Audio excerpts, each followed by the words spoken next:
क्या है? पहला क्वेश्चन है हमारे सामने ये कि किस हिंसाग्रस्त राज्य के तत्कालीन मुख्यमंत्री एन बीरेन सिंह ने फरवरी 2025 में अपने पद से इस्तीफा दे दिया? तो वो है Manipur is the right answer. देखो मणिपुर के अंदर हुआ क्या है, थोड़ा इसको देखते हैं।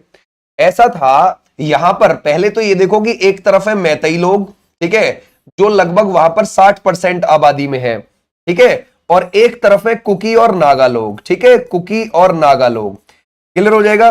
तो ज्यादा कौन से लोग हैं? मैतेई लोग, इसलिए मैतेई भाषा का ही वर्चस्व वहां ज्यादा है मणिपुर के अंदर। और एक तरफ है कुकी नागा लोग, इन लोगों का वर्चस्व है लेकिन उतना नहीं है। अब मेन चीज मान के चलो, जैसे ये मणिपुर है पूरा, ठीक है, मणिपुर में जो घाटी है ना, घाटी वो यहां है बीच में, और घाटी में जो है वो 90% जनसंख्या रहती है, ये मान लीजिए, समझ गए भाई, इस घाटी में। और ये जो आसपास का खुला हुआ एरिया है, समझ गए, ये खुले हुए एरिया में केवल 10% जनसंख्या रहती है, 10% जनसंख्या। आप बोलोगे सर ऐसा क्यों है? क्योंकि देखो घाटी तो बढ़िया है, खेती वेती हो सकती है, लेकिन ये पहाड़ी इलाका है आसपास, इस पहाड़ी इलाके में केवल 10% जनसंख्या रहती है टोटल मणिपुर की, और 90% इस घाटी में ही रहती है, ठीक है। तो ज्यादातर मैतेई लोग इस घाटी में ही रहते हैं, समझ गए। कुकी नागा भी इसमें रहते हैं, लेकिन बाहर वाले पहाड़ी इलाके में कुकी नागा ज्यादा है, ठीक है।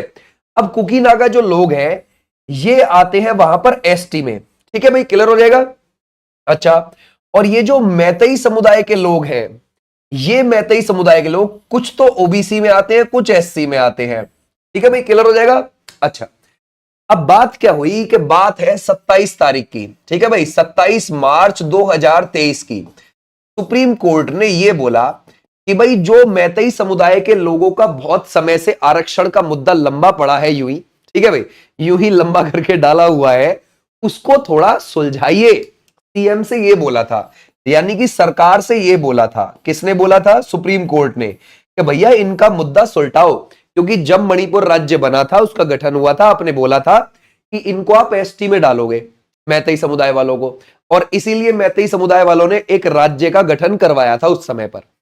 तो ठीक है, सरकार बोली कि भाई साहब आप ये मुद्दा मत गरमाइए, कृपया करके बंद पड़ा बंद ही रहने दीजिए। सुप्रीम कोर्ट ने जो बोला है, तो सरकार थोड़ी सी घबरा गई कि यार ऐसे टाइम पे कैसे लागू करे, ये तो बुरा मान जाएंगे कुकी नागा लोग, क्योंकि अगर ये भी एसटी में आ गए मैतेई लोग तो कुकी नागा का हक मर जाएगा, समझ गए। यहां से मामला हुआ स्टार्ट।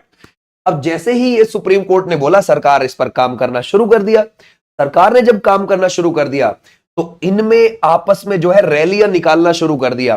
कुकी नागा ने तो ये रैली निकालना शुरू कर दिया कि हम नहीं आने देंगे मैतेई वाले लोगों को एसटी में, और मैतेई वाले लोगों ने ये निकालनी रैली शुरू कर दी कि भाई हम तो एसटी में जाके रहेंगे, ठीक है। तो आपस में इनकी रैलियों में झड़प होनी शुरू हो गई, और झगड़ा होना शुरू हो गया 3 मई को। 3 मई 2023 को वहां पर हिंसा बढ़ गई। हिंसा बढ़ते बढ़ते इतनी बढ़ी कि वहां 250 से ज्यादा लोगों की डेथ हो गई, और 60,000 से ज्यादा लोग विस्थापित हो गए, क्योंकि मैतेई लोग भारी पड़ गए। किसके ऊपर भारी पड़ गए? कुकी और नागा लोगों के ऊपर, समझ गए भाई, क्योंकि मैतेई की संख्या वहां पर ज्यादा थी, ठीक है, वो भारी पड़ गए। अच्छा, ये भी आप ध्यान रखोगे क्योंकि मैतेई लोग आरक्षण का लाभ लेना चाहते, इसलिए हुआ ये सब। अब क्या हुआ कि अभी इसी बार 2025 में फरवरी में ही जो मणिपुर के सीएम एन बीरेन सिंह थे, उनकी ऑडियो वायरल हो गई। उस ऑडियो में ये कह रहे थे, वो स्वीकार कर रहे थे इस बात को कि उन्होंने कुकी और नागा के खिलाफ हिंसा करवाई थी, समझ गए। तो ये उन्होंने स्वीकार कर लिया उस ऑडियो में। तो तब से उनके ऊपर और ज्यादा दबाव बन गया, और उन्होंने 9 फरवरी को इस्तीफा दे दिया। 9 फरवरी 2025 को उन्होंने इस्तीफा दे दिया, और वो वहां के 12वें नंबर के सीएम थे। 2017 में वो सीएम बने थे। तो हमारा राइट आंसर क्या हो जाएगा? मणिपुर। अब समझ में आ गया वहां पर मैटर क्या है, ठीक है। तो ऐसे आप ध्यान रखोगे, क्लियर हो जाएगा, समझ गए। आ जाओ भाई नेक्स्ट पर। अच्छा, एक और बात यहां से थोड़ा सा समझोगे कि ये जो एसटी वाला एरिया होता है, उस एसटी वाले एरिया में जो ये ओबीसी वाले मैतेई लोग हैं, वो जमीन नहीं खरीद पा रहे थे। मींस इस पहाड़ी इलाके में जमीन खरीद के वो व्यापार नहीं कर पा रहे थे, इसलिए वो ज्यादातर एसटी में शामिल करवाना चाहते थे अपने आप को, कि कैसे ही हम एसटी में आ जाए तो इस पहाड़ी इलाके में भी हमारी जमीन हो जाए और हम व्यापार करें, ठीक है। तो ये भी आप ध्यान रख सकते। बोलता है केंद्रीय मंत्रिमंडल ने कितने करोड़ रुपए खर्च के साथ स्किल इंडिया प्रोग्राम एसआईपी को वर्ष 2026 तक जारी रखने और पुनर्गठन को मंजूरी दी है? ये जो स्किल इंडिया प्रोग्राम है ये साल 2015 में शुरू हुआ है। ठीक है भाई, क्लियर हो जाएगा। और अब सरकार ने 2026 तक इसे जारी करने के लिए बोल दिया और 8800 करोड़ रुपए और इसमें ध्यान रखोगे पैसा दिया सरकार ने।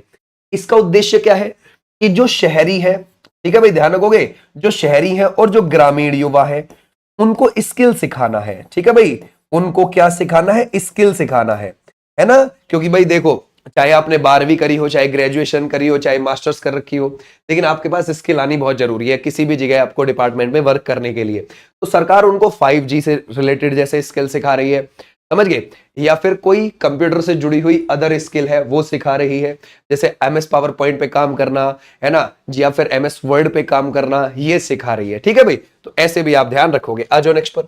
बोलते हैं किस देश में निर्मित एयर डिफेंस सिस्टम S-400 का चौथा स्क्वाड्रन भारत को वर्ष 2025 के अंत तक मिलेगा? देखो S-400 कहां पर बना है भाई? रूस, यहां पर बना है। हमारी इसके साथ 2018 में डील हुई थी रूस के साथ, ठीक है, और ये 34,000 करोड़ में हुई थी। ठीक है भाई, इतने करोड़ में हुई थी। तो हमें इसकी पहली यूनिट कब मिल गई थी? 2021 में ही मिल गई थी पहली यूनिट। अब जो मिलेगी हमें 2025 में वो चौथी, और फिर 2026 में इसकी 5वीं यूनिट मिल जाएगी, यानी पूरी खेप मिल जाएगी। तो हमारा राइट आंसर हो जाएगा ये वाले बच्चे, बिल्कुल ठीक है। आ जाओ नेक्स्ट पर। बोलते हैं भारत का पहला AI विश्वविद्यालय किस राज्य में स्थापित किया जाएगा? आर्टिफिशियल इंटेलिजेंस यूनिवर्सिटी वो बनेगी महाराष्ट्र के अंदर। और महाराष्ट्र के जो CM है वो कौन है? वो हो जानते हैं देवेंद्र फडणवीस। क्लियर हो जाएगा, इसे आप ध्यान रखोगे। अच्छा, यहाँ के जो डिप्टी CM है वो कौन है? जो डिप्टी CM है वो है एकनाथ शिंदे, और एक और है इनके साथ साथ डिप्टी CM, वो है ना भाई अजीत पवार। ये भी आप ध्यान रखोगे। ठीक है भाई, क्लियर हो जाएगा, अजीत पवार, ऐसे भी आप ध्यान रख सकते हैं। आ जाओ नेक्स्ट पर। किस देश के मार्सिलस शहर में PM मोदी ने भारत के नए महावाणिज्य दूतावास का उद्घाटन किया है? देखो मोदी जी जो थे वो फरवरी में गए थे। ठीक है भाई, 2025 फरवरी में कहां पर गए थे? फ्रांस गए थे वो। और फ्रांस और भारत के बीच में कितने समझौते पर हस्ताक्षर हुए? 10। और ऐसे ही वहां का जो मार्सिलिस शहर है ना, उसके अंदर भी नए महावाणिज्य दूतावास का उद्घाटन किया फ्रांस के प्रेसिडेंट मैक्रोन और हमारे प्रधानमंत्री मोदी जी ने मिलकर। ठीक है भाई, आ जाओ नेक्स्ट पर। बोलता है भारतीय सेना के पूर्वी मुख्यालय फोर्ट विलियम का नाम बदलकर क्या कर दिया गया है? तो देखो ये कहां पर है फोर्ट विलियम? ये 1781 में बना है, और ये आपको कोलकाता में देखने को मिलेगा। और ये इंग्लैंड के सम्राट के नाम पर इसका नाम रखा गया था।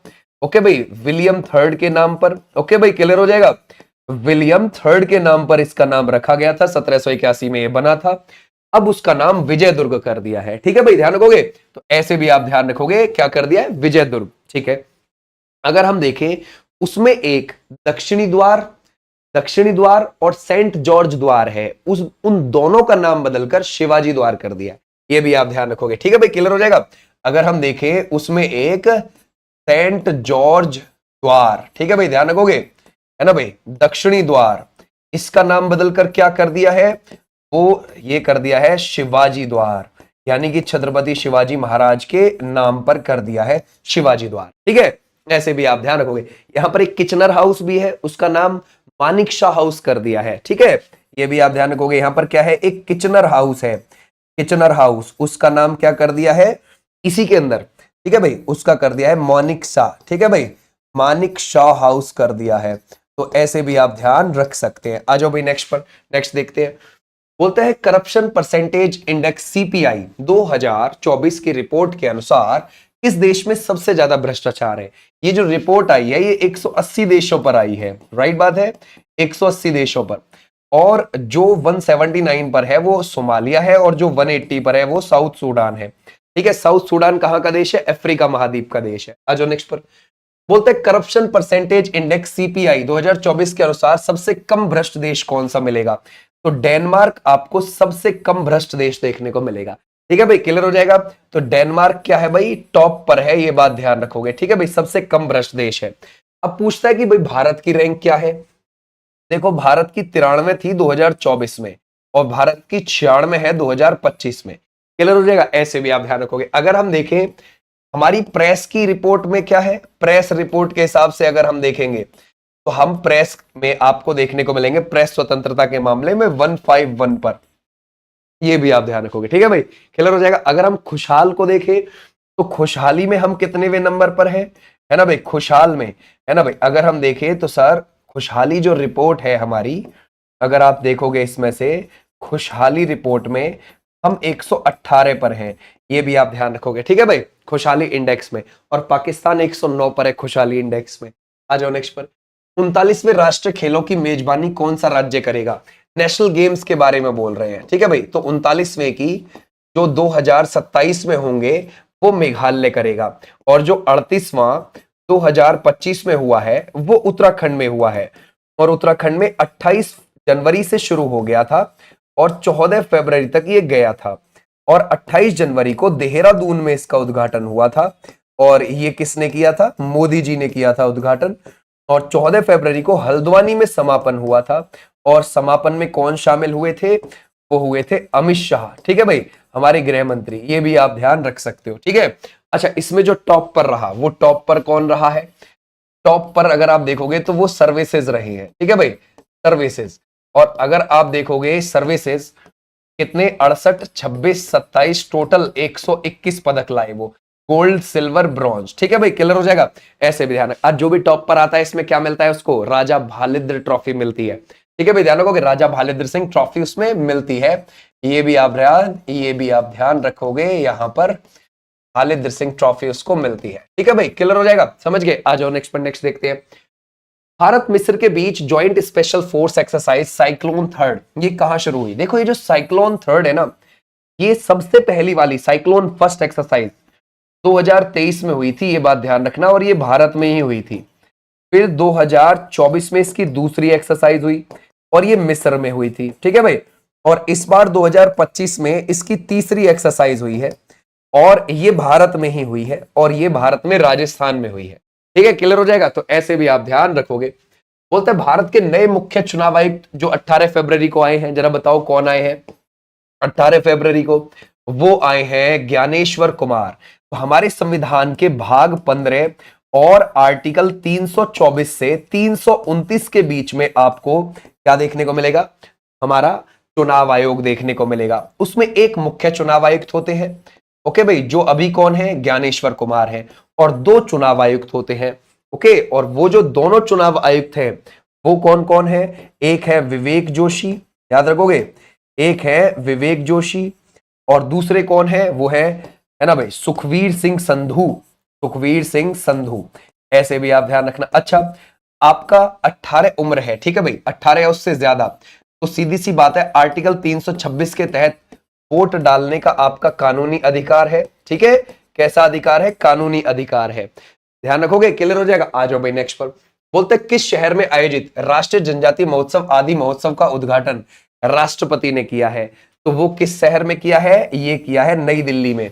और हमारी 15वें नंबर की राष्ट्रपति है द्रौपदी मुर्मू जी, उन्होंने किया 16 फरवरी को किया, और 24 फरवरी तक ये गया है, ओके भाई। तो हमारा राइट आंसर क्या हो जाएगा? नई Delhi is the right answer, clear हो जाएगा, शाबाश। और इस समय पर जो द्रौपदी मुर्मू जी हैं वो भी खुद ट्राइब से ही आती हैं, संथाल जनजाति से आती हैं। तो उन्होंने बोला कि पिछले 10 साल में जनजातीय कल्याण, ध्यान रखोगे, जनजातीय कल्याण के हिसाब से अगर हम देखें तो लगभग 3 गुना जनजातियों का बजट बढ़ चुका है। तो उन्होंने ये बात बोली थी, ठीक है भाई। आ जाओ नेक्स्ट। वित्त मंत्री निर्मला सीतारमण जी ने लोकसभा में नया इनकम टैक्स बिल 2025 पेश किया। यह बिल किस एक्ट को रिप्लेस कर देगा? किसकी जगह आएगा? ये आएगा इनकम टैक्स एक्ट 1961 वाले को रिप्लेस कर देगा, क्योंकि ये बहुत ज्यादा जटिल हो चुका है, भारी हो चुका है, इस वजह से सरकार इसकी जगह नया ला रही है, ठीक है भाई, ध्यान रखोगे। ये जटिल हो चुका है, भारी हो चुका है बहुत ज्यादा, तो अब इसकी जगह सरकार नया इनकम टैक्स बिल 2025 लेकर आएगी, ओके भाई, क्लियर हो जाएगा। आ जाओ नेक्स्ट पर। नेक्स्ट क्या कहता है?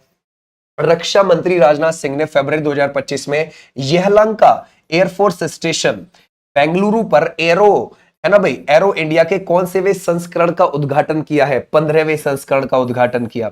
यहां एशिया का सबसे बड़ा एयर शो दिखाया हमारी एयरफोर्स ने, और ये 10 से 14 फरवरी के बीच में दिखाया गया, ठीक है भाई, ध्यान रखोगे, 10 से 14 फरवरी 2025 के बीच में वहां पर आपको देखने को मिला बेंगलुरु में। ठीक है भाई, आ जाओ नेक्स्ट पर।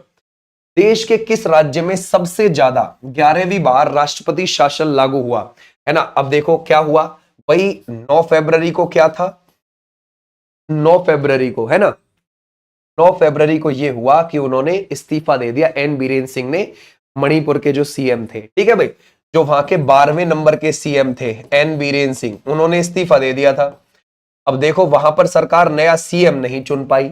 ठीक है, तो क्या हुआ कि वहां पर 13 फरवरी को क्या लग गया, है ना, वहां लग गया था राष्ट्रपति शासन, जो कि आर्टिकल 356 के तहत लगता है। ठीक है भाई, क्लियर हो जाएगा, 356 के तहत राष्ट्रपति शासन वहां लग गया। अब फिर इसी 13 अगस्त को, यही वाली 13 अगस्त जो है 2025 की, इसमें और 6 महीने के लिए बढ़ा दिया राष्ट्रपति शासन। ओके भाई, तो हमारा राइट आंसर क्या हो जाएगा ये। और देखो 11वीं बार रिकॉर्ड है, समझ गए, सबसे ज्यादा बार लगने का, और 10 बार है यूपी का राष्ट्रपति शासन का लगने का। ठीक है भाई, तो ये 11वीं बार लग गया उधर। और सबसे पहले राष्ट्रपति शासन किस राज्य में लगा था, पंजाब में लगा था। ठीक है, ऐसे भी आप ध्यान रख सकते हो। बोलता है यूएसए ने फरवरी 2025 में किस इंटरनेशनल कोर्ट पर प्रतिबंध लगा दिया। किसने लगाया है, यूएसए ने लगाया है। और किस पर लगाया है, क्या इंटरनेशनल कोर्ट ऑफ जस्टिस, नहीं, आईसीजे नहीं है, या फिर international criminal court, yes, ICC is the right answer, इस पर लगा दिया है। ये आईसीसी 1998 में संधि हुई थी कि हाँ भाई हम बनाएंगे, समझ गए भाई, क्लियर हो जाएगा, एक कोर्ट बनाएंगे ऐसा। ओके, और फिर 1 जुलाई 2002 को इसका गठन हो गया, इसकी स्थापना हो गई, इसकी स्थापना हो गई। और इसका हेडक्वार्टर कहां पर है, हैग के अंदर है, नीदरलैंड के अंदर। अब आप सोचोगे सर ये जो आईसीजे है ऊपर वाला, इसका भी तो हेडक्वार्टर नीदरलैंड में ही है। हाँ बिल्कुल सही बात है, हैग में ही है। और आईसीसी इंटरनेशनल क्रिमिनल कोर्ट का भी हेडक्वार्टर वही है। ठीक है, तो इस आईसीसी को बनाने के लिए 1998 में संधि हुई और 1 जुलाई 2002 को इसकी स्थापना हो गई। इसके जो सदस्य देश हैं वो 123 है। देखो इसके 123 सदस्य देश तो हैं, इन 123 में से 31 ऐसे भी देश हैं जिन्होंने इसको बनाने के लिए संधि पर तो साइन करा था, लेकिन इसका हिस्सा नहीं बने, इसका मेंबर नहीं बने। तो उन 123 में से 31 ऐसे देश है, ध्यान रखना। इन 31 में से, यानी कि जिन्होंने संधि पर हस्ताक्षर तो करे हैं लेकिन इसकी, है ना, मेंबर नहीं बने, उन वो 31, जैसे कि अमेरिका भी है, रूस भी है, यूक्रेन भी है। ठीक है भाई, ऐसे भी ध्यान रखना, ऐसे अमेरिका भी है, इसमें से रूस भी है, यूक्रेन भी है, ये भी आप ध्यान रखना। और इस टाइम पे यूक्रेन और रशिया में वॉर भी बज रही है। ठीक है, तो ये भी आप ध्यान रख सकते हो। और भारत ने तो ना तो संधि पर हस्ताक्षर किए थे ना उसका मेंबर बना। चाइना भी सेम, ना संधि पर हस्ताक्षर किए ना उसका मेंबर बना। ये भी आप ध्यान रख सकते हो। आ जाओ नेक्स्ट पर। अच्छा, आईसीसी के पास अपनी कोई पुलिस होती है? कोई पुलिस नहीं है। जैसे मान के चलो किसी देश के अंदर कोई अत्याचार कर रहा है व्यक्ति, उसके खिलाफ गिरफ्तारी वारंट जारी करना, और गिरफ्तारी वारंट जब जारी कर देगा तो पकड़ेगा कैसे? जो ये सहयोगी देश है ना, ये जो सहयोगी देश है, जो इसके मेंबर्स है, वो मेंबर्स उसको पकड़वाने में मदद करते हैं। समझ गए? ये ध्यान रखना। आ जाओ नेक्स्ट पर। ये क्या लगाओगे? बोलता है अमेरिका ने फरवरी 2025 में किन संगठनों से बाहर निकलने की घोषणा कर दी? तो वो जो है वो ए और बी दोनों is the right answer, UNHRC और यूएनआरडब्ल्यूए। ठीक है भाई, क्लियर हो जाएगा। तो इन दोनों से निकलने के लिए बोल दिया। अमेरिका के बाद किस देश ने यूएनएचआरसी, संयुक्त राष्ट्र मानवाधिकार परिषद से बाहर निकलने की घोषणा कर दी? इजराइल ने कर दी। ठीक है भाई, ध्यान रखोगे, इजराइल। और ध्यान रखना यूएसए डब्ल्यूएचओ से भी बाहर हो चुका है। ठीक है, यूएसए डब्ल्यूएचओ से बाहर हो चुका है, और यूएसए ने यूनेस्को से भी बाहर होने के लिए बोल दिया है, जो कि 2026 तक हो जाएगा। समझ गए? दिसंबर 2026 तक बाहर हो जाएगा। बोलता है दिल्ली की नई मुख्यमंत्री कौन बनी है? ओके, अगर हम देखें दिल्ली में फरवरी में क्या हुए भाई, विधानसभा सीटों पर 70 विधानसभा सीटों पर चुनाव हुए। उसमें से 48 पर बीजेपी जीती और 22 पर आम आदमी पार्टी जीती। ठीक है भाई, ध्यान रखोगे, आम आदमी पार्टी। और अगर हम देखें तो बीजेपी ने अपनी, जो ध्यान रखोगे, लीडर जो चुना दिल्ली के अंदर, जो सीएम चुना, वो किसको चुना? रेखा गुप्ता। ठीक है भाई, तो ऐसे भी आप ध्यान रखोगे। हमारा राइट आंसर क्या हो जाएगा? ये वाले बच्चे बिल्कुल ठीक है। बोलता है केंद्रीय मंत्री प्रताप राव जाधव ने 5 से 6 महीने में महिलाओं के लिए कैंसर टीका उपलब्ध होने की घोषणा करी। टीकाकरण के लिए कितने वर्षों की आयु के लोग पात्र होंगे? तो जरा बताओ, हमारा राइट आंसर हो जाएगा 9 से 16 वर्ष is the right answer. Okay भाई, आ जाओ नेक्स्ट पर। गुप्त साम्राज्य में प्रांतीय सूबेदारों के लिए निम्नलिखित में से कौन सी पदवी का प्रयोग किया जाता था? जरा बताओ क्या लगाओगे। जो प्रांत के यानी कि जो स्टेट के सूबेदार होते थे उनके लिए कौन सी पदवी का प्रयोग करते थे गुप्त काल में? उपरिक का करते थे। तो हमारा राइट आंसर ये। अगर हम देखें, गुप्त काल की नींव श्री गुप्त ने रखी है, ठीक है, और इसके पास महाराज की उपाधि थी, राइट बात है। इसके बाद घटोत्कच गद्दी पर बैठ गया था, ओके। इसके बाद चंद्रगुप्त फर्स्ट गद्दी पर बैठ गया। चंद्रगुप्त फर्स्ट ने 319 ईस्वी में गुप्त संवत चलाया था और लिच्छवी राजकुमारी कुमार देवी से विवाह भी किया है। इसके बाद समुद्रगुप्त गद्दी पर बैठ गया।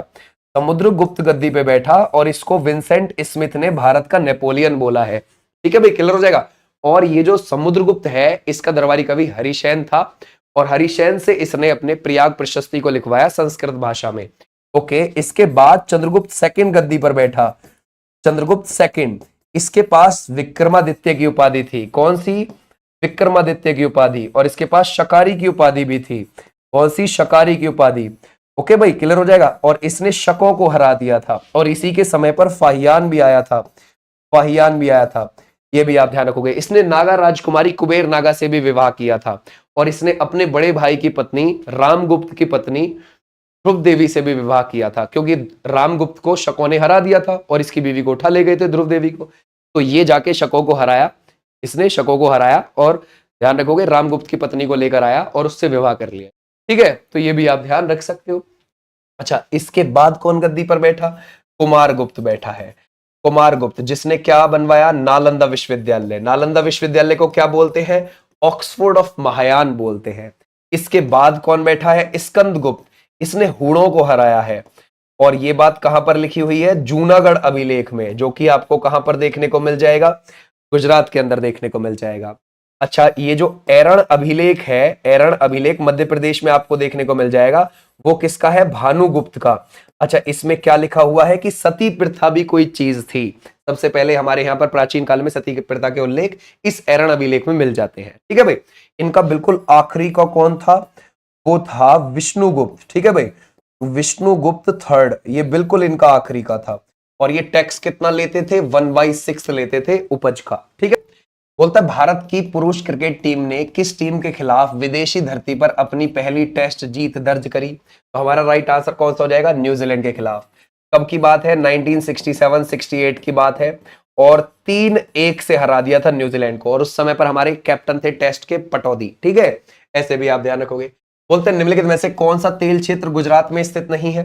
देखो भाई, कलोल भी है, कोसंबा भी है, नवगाम भी है, लेकिन नहर कटिया ये आपको डिब्रूगढ़ में देखने को मिलेगा। डिब्रूगढ़ असम में आपको ये देखने को मिल जाएगा। क्लियर हो जाएगा। और इसकी जो खोज हुई थी नहर कटिया की 1953 में हुई थी।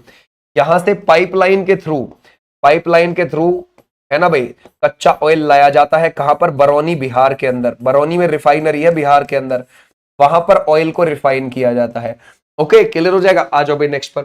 बोलता है, पहली भारतीय महिला शतरंज खिलाड़ी का नाम बताएं जिसने फाइड वुमेन्स वर्ल्ड कप का खिताब 2025 में जीता है। तो हमारा राइट आंसर क्या हो जाएगा?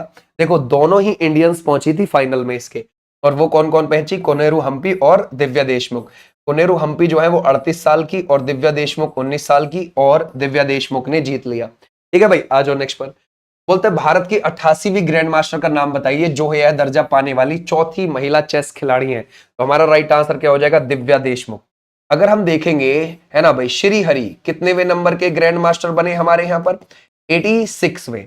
और अगर आप देखोगे हरि कृष्णन को अगर आप देखो तो वो 87वें नंबर के। और अगर आप देखोगे दिव्या देशमुख जो बनी वो 88वें नंबर की बनी। अगर हम देखें रोहित, वो कितनेवें नंबर के बने? 89वें नंबर के बने। अब तक हमारे 89 ग्रैंड मास्टर बन चुके हैं। चेस में बनते हैं, शतरंज में ग्रैंड मास्टर। और सबसे पहले जो बने थे वो 1988 में विश्वनाथ आनंद बने थे, है ना भाई, विश्वनाथ आनंद बने थे जो सबसे पहले बने थे। क्लियर हो जाएगा। ऐसे भी आप ध्यान रखोगे। अभी हमारे यहाँ पर 89 में से 4 फीमेल है। पहली फीमेल जो थी ग्रैंड मास्टर वो कौन थी? वो थी विजय लक्ष्मी। फिर दूसरी फीमेल कौन थी? वो थी कोनेरू हम्पी। और तीसरी फीमेल कौन थी? वैशाली रमेश बाबू। और चौथी फीमेल कौन बनी है? ये दिव्या देशमुख बनी है। आ जाओ नेक्स्ट पर। भारतीय संविधान में राष्ट्रपति का महाभियोग का प्रावधान किसके संविधान से लिया गया है? जरा बताओ, किसकी बात कर रहे हैं हम कर रहे हैं राष्ट्रपति, है ना भाई, राष्ट्रपति का महाभियोग की बात कर रहे हैं। ये यूएसए के संविधान से लिया गया है, ठीक है भाई। और ये आप लोकसभा से भी शुरू कर सकते हैं, राज्यसभा से भी, किसी से भी आप शुरू कर सकते हैं। और महाभियोग की प्रक्रिया आर्टिकल 61 में आपको देखने को मिल जाएगी। आ जाओ नेक्स्ट पर। स्तूप निम्नलिखित में से किस धर्म का प्रतीक है? स्तूप, यह है बौद्ध धर्म का प्रतीक। अच्छा, स्तूप जो होता है उसका स्ट्रक्चर क्या होता है? जैसे हम देखें भाई, स्तूप में जो आपको स्ट्रक्चर देखने को मिलेगा, ये है आपके प्रवेश द्वार 4। ये जो प्रवेश द्वार है 4, ये ऐसे होते हैं कुछ, ठीक है भाई। इनको क्या बोला जाता है? तोरण बोला जाता है, तोरण। प्रवेश द्वार को क्या बोला जाता है? तोरण। तो ऐसा होता है, ठीक है भाई। और इसमें जो बाहर आप देखते हो, इसको वेदिका बोलते हैं, वेदिका, ठीक है भाई, क्लियर हो जाएगा। इसके अंदर जो आपको यहाँ पर ये पट्टी देखने को मिलेगी, इसको बोलते हैं मेधी, है ना भाई, ध्यान रखोगे, इसको क्या बोलते हैं? मेधी।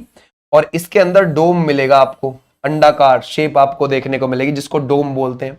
इसके ऊपर आपको हार्मिका देखने को मिलेगी, हार्मिका, ये भी आप ध्यान रखोगे, ठीक है भाई, क्लियर हो जाएगा, हार्मिका ये भी। और इसके ऊपर आपको छत्र देखने को मिलेगा, ठीक है। ऐसा होता है स्तूप। स्तूप है किसी वस्तु का ढेर, जहां भगवान बुद्ध के अवशेष आपको देखने को मिल जाए, या फिर उनसे शिष्यों से जुड़े हुए अवशेष देखने को मिल जाए, ठीक है भाई। आ जाओ नेक्स्ट पर। कोण चित्रकला में सतह पर छुई मिट्टी लगाने का क्या मतलब है?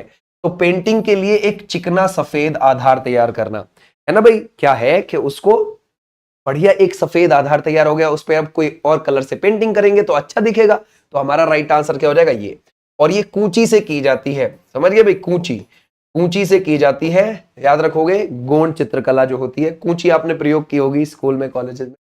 बोलता है कारगिल विजय दिवस पर सेना प्रमुख ने नई सैन्य इकाइयों का ऐलान किया, इनका नाम क्या है? देखो, करगिल विजय दिवस जो है हमारा कब आता है? 26 जुलाई को आता है, ठीक है भाई। तो इस बार जो बनी है वो नई कौन कौन सी सैन्य इकाइयां बनी है? जैसे रुद्र ब्रिगेड, शक्ति बाण आर्टिलरी रेजिमेंट, और जैसे भैरव लाइट कमांडो बटालियन, ये बनी है। तो हमारा राइट आंसर ये, जो रुद्र ब्रिगेड है वो तोप खाने को संभालेगी, और शक्ति बाण आर्टिलरी रेजिमेंट ये संभालेगी ड्रोन सिस्टम को, और भैरव लाइट कमांडो बटालियन ये दुश्मन को चौंकाने के लिए तैयार रहेगी, ठीक है भाई। आ जाओ नेक्स्ट पर। संगीत नाटक अकेडमी पुरस्कार के प्राप्तकर्ता प्रभात शर्मा, ये जरा बताओ ये किसके वादक थे? तो ये बांसुरी इज द राइट आंसर। देखो, जो 6 छेद वाली आपको बांसुरी देखने को मिलती है, उसको हिंदुस्तानी बांसुरी बोला जाता है। क्या बोला जाता है? हिंदुस्तानी बांसुरी बोला जाता है। ओके भाई, ये भी आप ध्यान रखोगे। और जो 8 छेद वाली होती है उसको वेणु बोला जाता है, उसको क्या बोला जाता है? वेणु बोला जाता है, ठीक है। आ जाओ नेक्स्ट पर। माधुरी बर्तवाल का संबंध किस क्षेत्र से था? तो हमारा राइट आंसर है संगीत। और ये कहां से बिलोंग करती? उत्तराखंड से बिलोंग करती। बोलते हैं निम्नलिखित में से किस राज्य में जुलाई महीने में बेदी नखलम महोत्सव मनाया जाता है? देखो, ये 4 दिन का होता है, जुलाई में मनाया जाता है, और ये फसल का त्योहार है, और इसको जयंतिया जनजाति मनाती है। और कहां पर मनाती है? ये मेघालय के अंदर मनाया जाता है। मेघालय में नवंबर में 100 ड्रम महोत्सव भी मनाया जाता है, जिसे वांगला उत्सव बोलते हैं। ओके। बोलता है विश्व स्वास्थ्य संगठन WHO की ग्लोबल हेपेटाइटिस रिपोर्ट 2024 के अनुसार भारत में वर्ष 2022 में हेपेटाइटिस के कितने मरीज थे? तो वो थे 3.53 करोड़। देखो, हेपेटाइटिस लीवर की बीमारी है। किसकी है? लीवर की बीमारी, ठीक है भाई, क्लियर हो जाएगा। लीवर की बीमारी है। और ये कितने प्रकार की होती है? सर, ये होती है hepatitis A, B, C, D, है ना भाई, और E, समझ गए। तो ये 5 टाइप की होती है, ये बात ध्यान रखोगे, 5 प्रकार की होती है। जिसमें से अगर मैं हेपेटाइटिस B की बात करूं, तो दुनिया में 50% मामले केवल इन 3 देशों से आते हैं हेपेटाइटिस B के, चीन से, भारत से, इंडोनेशिया से। तो अगर समझ गए, तो ऐसे भी आपने ध्यान रखना है। आ जाओ नेक्स्ट पर। बोलते हैं चाली, रामदानी और झुमुरा जैसे स्वतंत्र नृत्य किस नृत्य शैली से संबंधित है? तो सर, ये सतरिया से है। सतरिया कहाँ का है? शास्त्रीय नृत्य असम का हो जाएगा, ठीक है। गुरु शंकर देव ने 15वीं शताब्दी में शुरू किया था नृत्य। आ जाओ नेक्स्ट पर। 2011 की जनगणना के अनुसार लिंगानुपात प्रति 1000 पुरुषों पर कितनी महिलाएं हैं? 943 इज द राइट आंसर। 2011 के हिसाब से है 943, 1000 पुरुषों पर महिलाओं की संख्या औसतन। 2001 के हिसाब से है 933, 1000 पुरुषों पर महिलाओं की संख्या औसतन, ठीक है। और अगर हम देखें कि भाई सबसे ज्यादा किस राज्य में है, तो केरल में आपको देखने को मिलेगा 1084 का हिसाब है वहां, 1000 पुरुषों पर 1084 महिलाएं हैं। सेकंड पर तमिलनाडु में आपको देखने को मिल जाएगा 996, ऐसे आप ध्यान रखोगे, ठीक है भाई। उसके बाद आपको तमिलनाडु के अलावा आंध्र प्रदेश देखने को मिल जाएगा 993, तो ऐसे भी आप ध्यान रखोगे, ठीक है, ऐसे भी आप ध्यान रख सकते हो। क्लियर हो जाएगा, शाबाश। आ जाओ नेक्स्ट पर। प्रथम पंचवर्षीय योजना 1951 से 1956 की योजना का मसौदा तैयार करने में शामिल युवा अर्थशास्त्री आपको कौन लगते हैं? तो हमारा राइट आंसर हो जाएगा के.एन. राज। हालांकि देखो पहली वाली जो पंचवर्षीय योजना का मॉडल था वो तैयार किया था हेराल्ड डोमर, ठीक है, इन्होंने तैयार किया था, तो हम उसको हेराल्ड डोमर परियोजना भी बोल देते हैं, ठीक है भाई। तो लेकिन उसमें युवा अर्थशास्त्री जो शामिल थे उसका मसौदा तैयार करने में वो ये थे। और पहली वाली पंचवर्षीय योजना की 2.1% लक्ष्य वृद्धि दर थी और हासिल की थी कितनी, 3.6। तो ऐसे आप ध्यान रखोगे, तो हमारा राइट आंसर हो जाएगा ये। शुरू वाली में 5 आईआईटी बने थे और कृषि पर वो डिपेंड थी, समझ गए भाई, ऐसे भी आप ध्यान रखोगे, ज्यादातर उसमें कृषि को केंद्रित किया गया था। आ जाओ नेक्स्ट पर। भारत के केंद्र शासित, है ना भाई, केंद्र शासित देशों के नगर निगमों की स्थापना कैसे की जाती है? तो वो कही जाती है भाई संसद के अधिनियम के द्वारा, ठीक है भाई, ध्यान रखोगे नगर निगम की, ऐसे आप ध्यान रखोगे। ये जो नगर निगम है या फिर जो ये नगर पालिकाएं हैं, इनमें डिफरेंस क्या है? देखो, ये पहली बात तो शहरी निकाय है, दोनों ही नगर निगम और नगर पालिका। नगर निगम बड़े शहरों में मिलेगी 5 से 10 लाख की आबादी के आसपास, नगर पालिका छोटे शहर और कस्बे में मिलेगी जहां 20,000 से 5 लाख की आबादी हो। उनकी पावर भी कम होती है और वहां पर जो लीडर होता है उसको अध्यक्ष बोलते हैं, नगर पालिका वाले को। नगर निगम की पावर ज्यादा होती है और वहां पर जो अध्यक्ष होता है उसको मेयर यानी कि महापौर बोलते हैं, ठीक है, ऐसे भी आप ध्यान रखोगे। बोलते कितने सांसदों और समितियों को संसद रत्न पुरस्कार 2025 से सम्मानित किया गया? तो हमारा राइट आंसर क्या हो जाएगा, 17। और ये कब से मिल रहे हैं? 2010 से मिल रहे हैं। आ जाओ नेक्स्ट पर। भरतनाट्यम में पंडानल्लूर स्कूल के लिए किसे प्रसिद्धि प्राप्त है? तो वो है Meenakshi Pillai is the right answer. देखो, भरतनाट्यम एक शास्त्रीय नृत्य है तमिलनाडु का, इसको सादे नृत्य भी बोलते हैं, देवताओं का प्यारा नृत्य भी बोलते हैं। ये नृत्य 1910 में सादे नृत्य के नाम से बैन कर दिया था अंग्रेजों ने, बोला था कि मंदिरों में नहीं होने देंगे इसको, क्योंकि मंदिरों में भीड़ लग जाती है लोगों की देखने के लिए और फिर अंग्रेजों के खिलाफ विद्रोह हो सकता है, उनको डर था इस बात का, ठीक है। अब क्या हुआ कि ये जो इसमें 6 शैली आती हैं उसमें से एक पंडानल्लूर शैली भी है। तो पंडानल्लूर स्कूल के लिए यानी कि पंडानल्लूर शैली के लिए ही पंडानल्लूर स्कूल भी खोला था। किसने खोला? मीनाक्षी पिल्लई ने। तो पंडानल्लूर जो शैली भरतनाट्यम से जुड़ी हुई है उससे मीनाक्षी पिल्लई जुड़ी हुई है, ठीक है। अल्लारमेल वल्ली है ना, वो भी पंडानल्लूर शैली से जुड़ी हुई है तमिलनाडु की। तमिलनाडु में कुमारी कमला वो वुजवुर शैली के लिए जानी जाती हैं, वुजवुर शैली भी इसी की है, इसी नृत्य से जुड़ी हुई है। आ जाओ नेक्स्ट पर। निम्नलिखित में से किस पठार को एशिया माइनर के नाम से जाना जाता है? अनातोलिया पठार कहां पर है? ये तुर्की में आपको देखने को मिलेगा। तुर्की को तुर्की बोलते हैं। तुर्की में आपको टॉरस पर्वत भी मिलेगा और वॉन झील भी देखने को मिलेगी। वॉन झील जो एक खारे पानी की झील है, ठीक है भाई। बोलते हैं महबूब नदीम निम्नलिखित में से किस वाद्य यंत्र के लिए जाने जाते हैं? सितार के लिए, ठीक है भाई, ध्यान रखोगे sitar is the right answer. और पंडित रविशंकर भी सितार के लिए जाने जाते हैं। संसद टीवी के सीईओ का अतिरिक्त प्रभार जुलाई 2025 में किसने संभाला है? उत्पल कुमार सिंह ने संभाला है। आ जाओ नेक्स्ट पर। बोलता है मगध साम्राज्य पर शासन करने वाला प्रथम राजवंश कौन सा था? तो हर्यक वंश था, ठीक है भाई, क्लियर हो जाएगा। और इसकी जो नींव है वो किसने रखी थी? बिंबिसार ने। और बिंबिसार 52 वर्ष तक उसने शासन किया।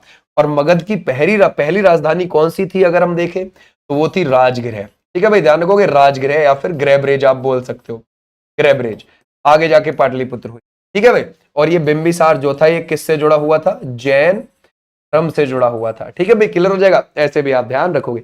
इसकी हत्या अजातशत्रु ने कर दी थी और अजातशत्रु की हत्या उदयन ने कर दी थी और उदयन ने नई राजधानी पाटलिपुत्र बसा दी थी। ये बात ध्यान रखोगे मगध साम्राज्य की। शतरंज की बिसात पर कितने सफेद वर्ग होते हैं? सर सफेद होते हैं 32 और 32 ही होते हैं काले, टोटल होते हैं 64 वर्ग, ठीक है भाई, ये भी आप ध्यान रखोगे।